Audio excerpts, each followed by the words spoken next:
आणि इकडे मला माहित नाही माझ्या पायाशी एक कलिंगड ठेवले. काही जणांना वाटलं मी त्यांना आव्हान दिलं. मी कोणत्याही ढेकणाला आव्हान देत नाही. मी म्हणजे कोण आणि तू म्हणजे कोण हे समजून घेतलं पाहिजे. मी म्हणजे माझा संस्कारित महाराष्ट्र आणि तू म्हणजे महाराष्ट्रावरती दरोडे टाकणारा दरोडेखोरांचा टोळक्यांचा पक्ष जो आहे तो अख्खा पक्ष. ढेकणाला कधी आव्हान नाही देत. ढेकणं अशी अंगठ्याने चिरडायची असतात. त्याच्यामुळे कोणाला तरी वाटलं की त्यालाच बोललोय. मग त्यांनी सांगितलं माझ्या नादाला लागू नका रे. तुझ्या नादाला लागण्या एवढ्या कुवतीचा तू नाहीच आहेस. आज बरेच विषय आहेत. बऱ्याच विषयांवरती मार्गदर्शन झालेलं आहे. चला जिंकूया. बोलायला खूप सोपं आहे, पण कसं जिंकायचं आणि कशासाठी जिंकायचं हा महत्वाचा विचार आहे. कसं जिंकायचं हे सांगितलं गेलंय आणि कशासाठी जिंकायचं याचा अनुभव तुम्हाला सर्वांना येतोय. मी माझं पुढचं भाषण सुरू करण्याच्या आधी पुणेकरांचा जो विषय आहे, काल मला संध्याकाळी रिव्हरफ्रंट या विषयामध्ये अभ्यास करणारे जे काही पर्यावरणवादी आहेत त्यांनी माझी भेट घेतली आणि तुम्हाला सगळ्यांना कल्पना पाहिजे, गेल्या काही दिवसांपूर्वी जो पुण्यामध्ये पूर आला होता हा केवळ एका विभागाचा पूर नाहीये. काही हजारो संसार त्याच्यात उद्ध्वस्त झाले. पाऊस पडला, पूर आला, तसं मागे पानशेतचंही धरण फुटलं होतं. या गेल्या काही दिवसांमध्ये सुद्धा पूर्ण देशात मग वायनाड असेल, केदारनाथ असेल, बऱ्याच ठिकाणी पूर येतोय, भूस्खलन होतंय. आणि याच्यामध्ये आपण नुसतं निसर्गावरती टाकून नाही चालणार. काही गोष्टी ज्या आपण चुकतो आहोत, मी चुकत नाही म्हणत, गुन्हे घडतायत आपल्याकडनं, या गुन्हेगारांना लटकवण्यासाठी म्हणून सुद्धा आपल्याला जिंकलं पाहिजे. फासावरती नसलं तरी उलट लटकवलंच पाहिजे. आणि मी तुम्हाला सर्वांना विनंती करेन, पुणेकरांना खास करून, की हा अख्खा विषय हा पुणेकरांचा आहे. एक विकासाचं स्वप्न दाखवणं खूप चांगलं आहे की इकडे जॉगिंग ट्रॅक होईल, सायकल ट्रॅक होईल, हे बरोबर आहे. पण त्याच्यासाठी माझ्या शहराची काय हानी होणार आहे ते सुद्धा दाखवा ना जरा. आणि मी फक्त 2 फोटो तुम्हाला दाखवणार आहे. हे घेऊन जा.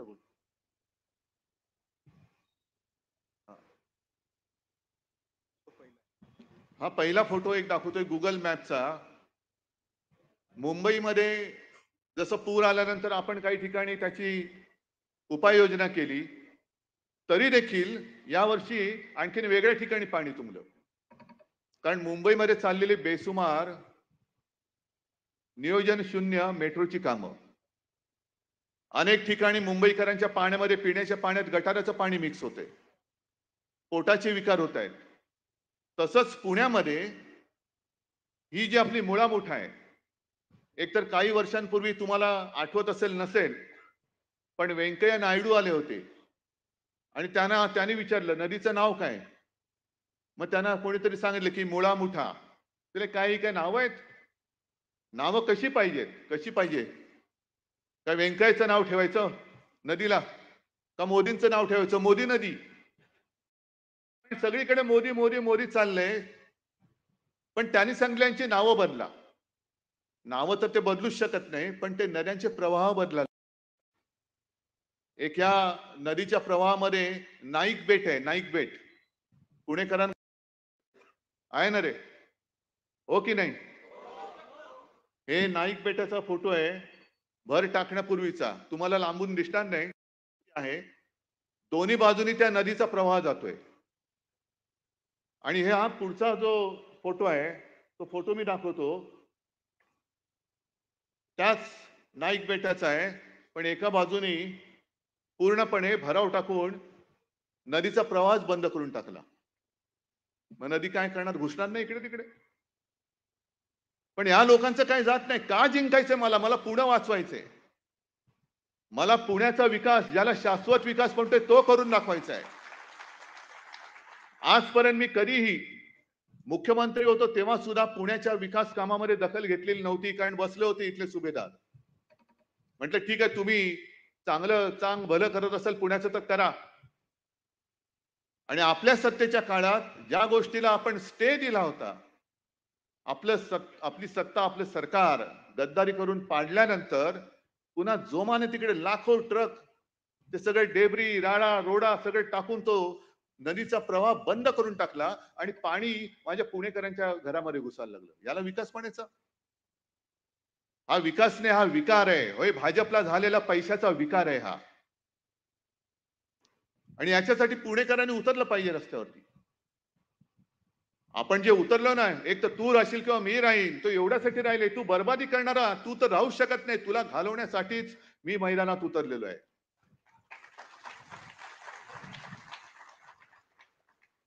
हे बेट कोणाचं आहे? तिकडे भराव कोण टाकतंय? माझ्या माहितीप्रमाणे संजय, आता तुम्ही जो उल्लेख केला राम मंदिराचा, गळते राम मंदिर, तसंच नवीन संसद भवनही गळते. हे जे नवीन संसद भवन आहे, ते ज्यांनी बांधलं तोच कॉन्ट्रॅक्टर या नदी बुजवण्याचं काम करतोय, ही माझी माहिती आहे. हा गुजरातचाच आहे, औरंगजेबाच्याच राज्यात जन्मलेला आहे. कॉन्ट्रॅक्टर माझा लाडका. काय पैसे गेले तरी जातील, जाऊ दे, पण माझ्या कॉन्ट्रॅक्टरची तुंबडी भरली पाहिजे. पुणेकर मेला तरी चालेल, पण नदी बंद झालीच पाहिजे. कॉन्ट्रॅक्टरच्या खिशामध्ये पैसा पडलाच पाहिजे. हे कॉन्ट्रॅक्टर सुद्धा त्यांना सांगतोय, जरा 3 महिने थांबवा, नंतर तुमचा सुद्धा हिशोब चुकता केल्याशिवाय राहणार नाही आम्ही. तुमचा हिशोब चुकता करू.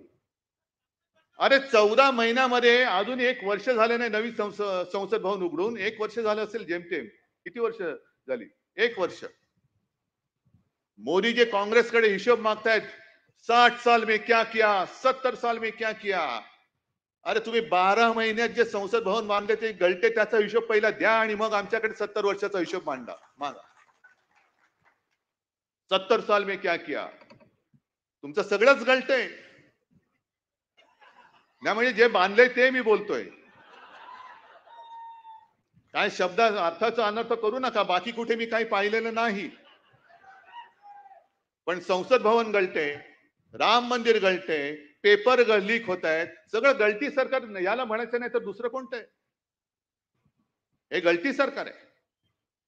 आणि पुणेकरांना मी विचारतोय की गेल्या 10 वर्षापूर्वी जे काही पुणे होतं आणि ज्या एका विश्वासाने, तेव्हा आमचं सुद्धा पाप आहे, आम्ही सुद्धा यांना पाठिंबा दिला होता, हिंदुत्वाच्या वेडापायी दिला होता.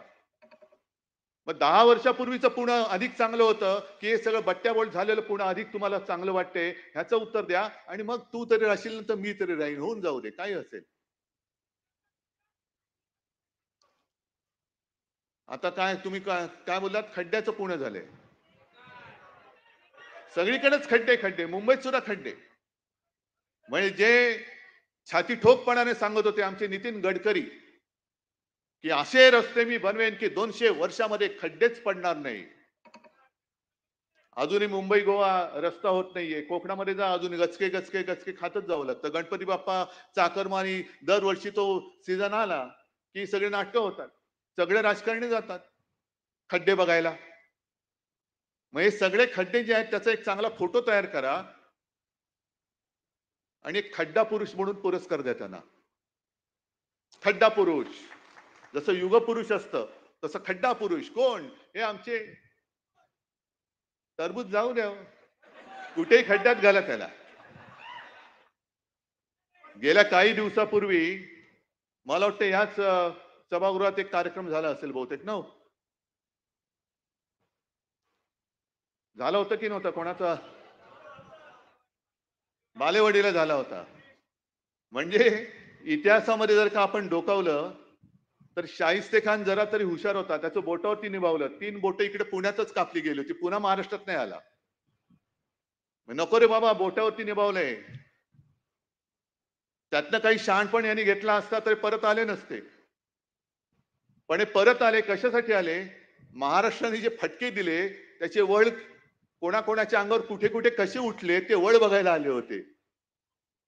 अरे तुझ्या कुठे उठला? माझ्या कुठे उठला? आणि त्यांचे म्होरके कोण कोण आले होते? अहमद शाह अब्दालीचा राजकीय वंशज अमित शहा. अहमद शाह अब्दाली, तो पण शाहच होता, तो अहमद शाह होता, हे अमित शाह आहेत. अहमद शाह अब्दालीचा हा राजकीय वंशज हा इकडे वळवळायला आला होता. आम्हाला हिंदुत्व शिकवतोय.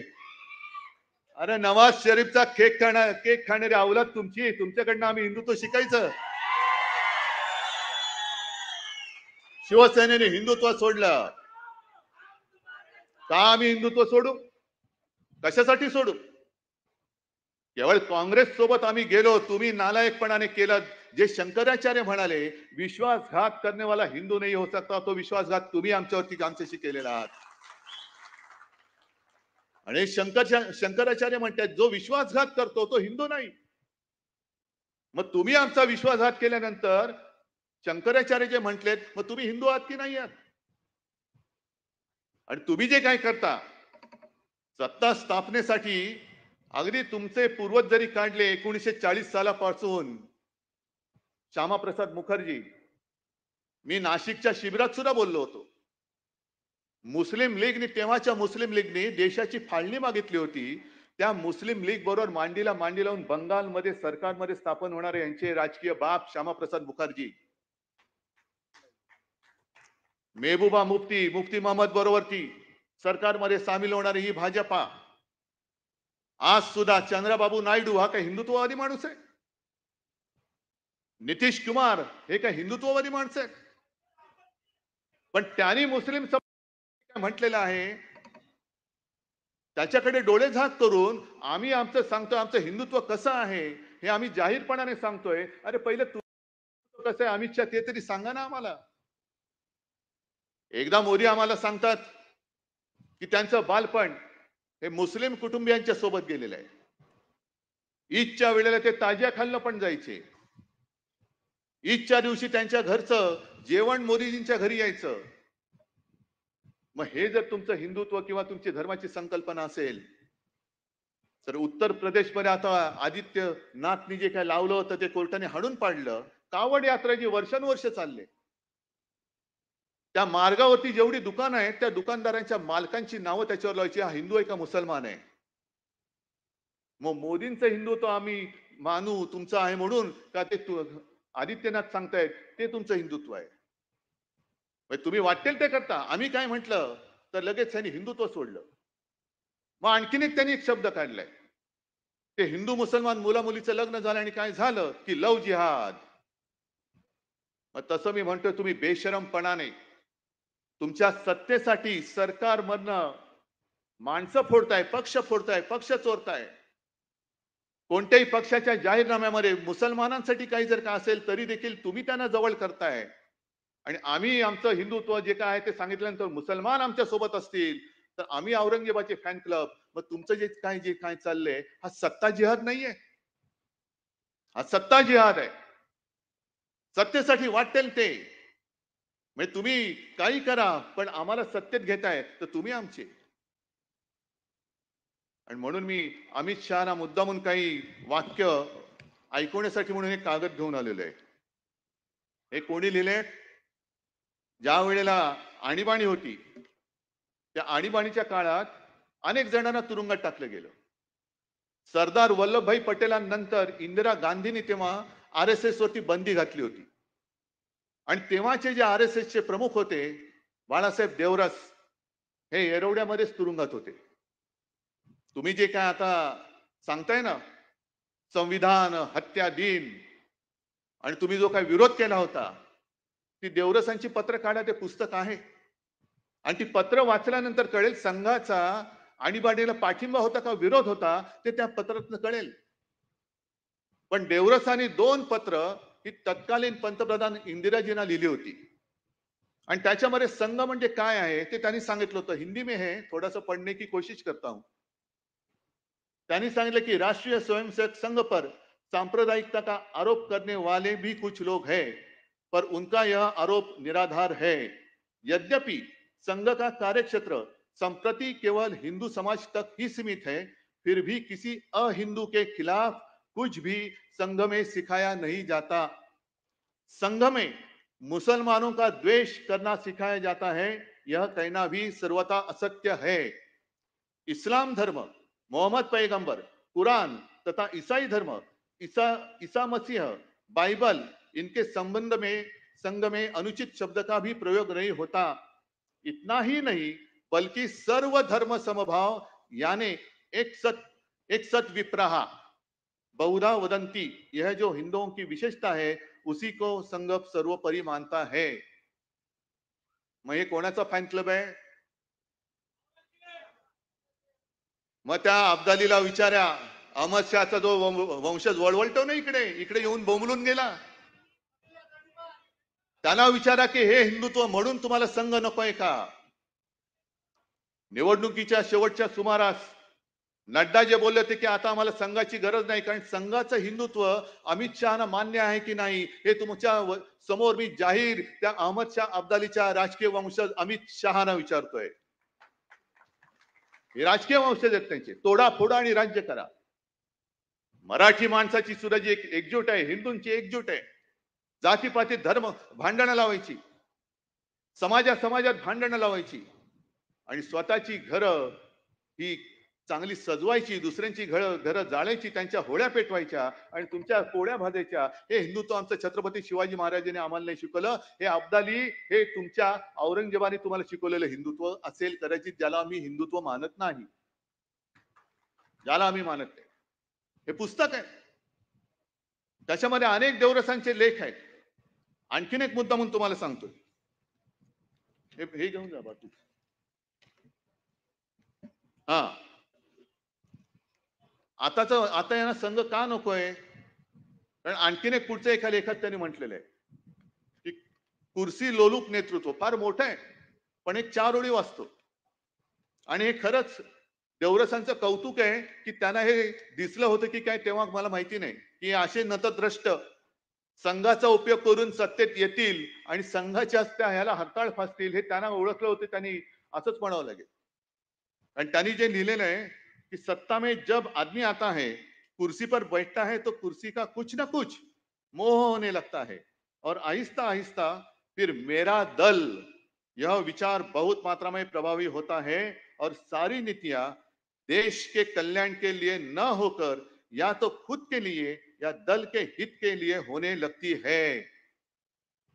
किसी ने यदि पूछा कि भाई यह कोई अच्छी बात है क्या, तो कहते हैं हाँ भाई अच्छी तो नहीं है, लेकिन करनी पड़ती है, दल के लिए करनी पड़ती है, कुर्सी के लिए करनी पड़ती है। अब्दाली वाचताय किंवा तुमच्या माध्यमातून या चॅनलच्या माध्यमातून ऐकताय, हिंदी में लिखा है, मराठी तो आपकी समझ में आने वाली बात नहीं है। मराठीचा जो काही ठसका आहे आणि जो काही फटका आहे लोकसभेमध्ये आम्ही तुम्हाला दिलेला आहे, पण तुम्हाला मराठी इतके वर्ष महाराष्ट्रात राहून कळत नसेल तर मुद्दामून तुमच्याच देवरसाने लिहिलेल्या हिंदीतले हे 4 ओळी ज्या आहेत त्या अब्दाली तुम्ही वाचा। आणि खुर्चीचा मोह काय आहे, पक्षाचा स्वार्थ कसा आहे, त्याच्यासाठी तुम्ही कसं काय सगळी वाट लावून काम करता आहात ते त्यांनी देवरसाने त्यावेळेला लिहून ठेवलेलं आहे। आज इतक्या वर्षानंतर आम्हाला जे वाटत होतं की हिंदुत्व हिंदुत्व हिंदुत्व आहे ना, त्यावेळेला हा हा एक विचार होता, नक्की होता।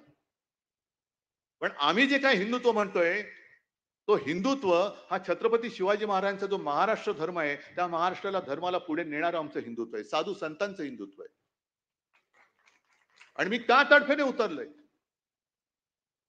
एक गोष्ट आपण लक्षात घेतली पाहिजे की आपण जेव्हा म्हणतो हर हर महादेव, जय भवानी, जय शिवाजी, काय आपल्याला अधिकार काय आहे? छत्रपती शिवाजी महाराजांकडनं असं आपण काय घेतलंय की त्यांच्या जयंती आपण साजऱ्या करतोय, राज्याभिषेक दिन साजरा करतोय, अगदी दैवतासारखी त्याची पूजा करतोय। जर महाराज तुमच्या समोर उभे राहिले आणि विचारलं काय रे तू असं माझ्याकडनं काय घेतलंस की असा मोठा रुबाबात माझं नाव घेतोयस, काय घेतलंस नेमकं?